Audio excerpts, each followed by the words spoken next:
અયોધ્યામાં 22 જાન્યુઆરીએ ભગવાન રામલલાના સ્વાગતને લઈને ઉત્સવનો માહોલ છે। TV9 ની ટીમ સતત અયોધ્યાથી આપને દેખાડી રહી છે વિશેષ અહેવાલ। આજે અમે તમને બતાવીશું કે ભગવાન શ્રી રામને કઈ કઈ વાનગીનો ભોગ ધરાવવામાં આવશે, કઈ મીઠાઈ પ્રભુને છે સૌથી પ્રિય।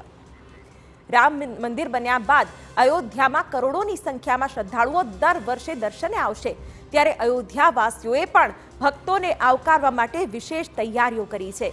વિશેષ વાનગીઓ પણ તૈયાર કરવામાં આવશે।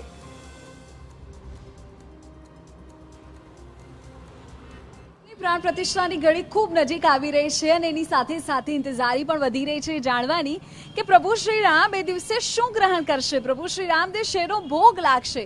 તો જે જગ્યા પરથી પ્રભુ શ્રી રામનો ભોગ તૈયાર થાય છે ત્યાં અત્યારે હું તમને લઈને આવી છું।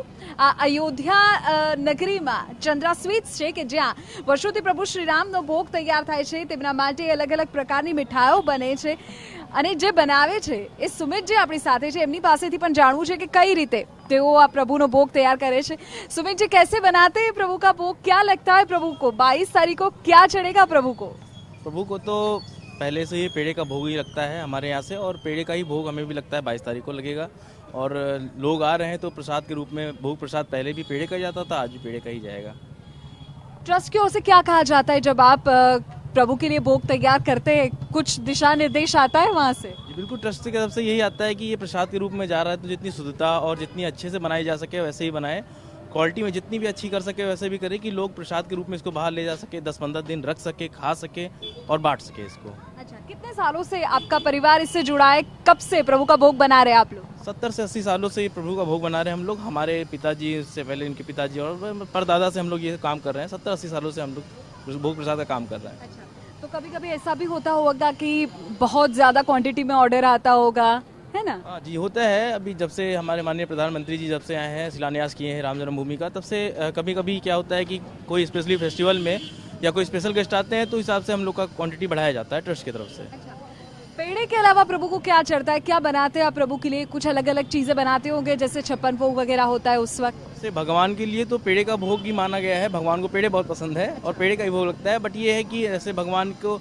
ऐसा कोई फेस्टिवल होता है जब भगवान को 56 भोग का भोग लगाया जाता है तो पेड़े के साथ साथ हमारी कई मिठाइयाँ हैं जो भी वो भी भोग लगाई जाती है। जरा बताएंगे, मैं उस मिठाइयों के बारे में जरा नाम बता दीजिए, 2-4 तो हमें भी पता चले प्रभु क्या खाना पसंद करते हैं। जी, मिठाई में तो खुरचन के पेड़े हैं, रबड़ी है, रसमलाई है और ड्राई फ्रूट से कुछ मिठाइयाँ हैं। तो ये सारी चीज़ें भगवान को लड्डू वगैरह भोग लगाए जाते हैं।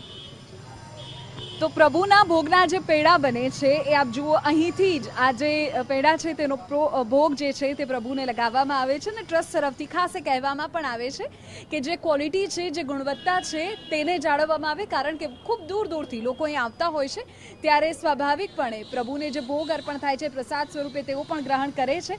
22મી તારીખે પણ પ્રભુનો ભોગ જે છે તે આ સ્થળ પરથી પ્રભુને લાગવાનો છે અને અહીંથી જ મીઠાઈઓ પ્રભુ સુધી પહોંચવાની છે। કેમેરામેન નેટવર્ક પર સાથે વિધિ, TV9 अयोध्या था।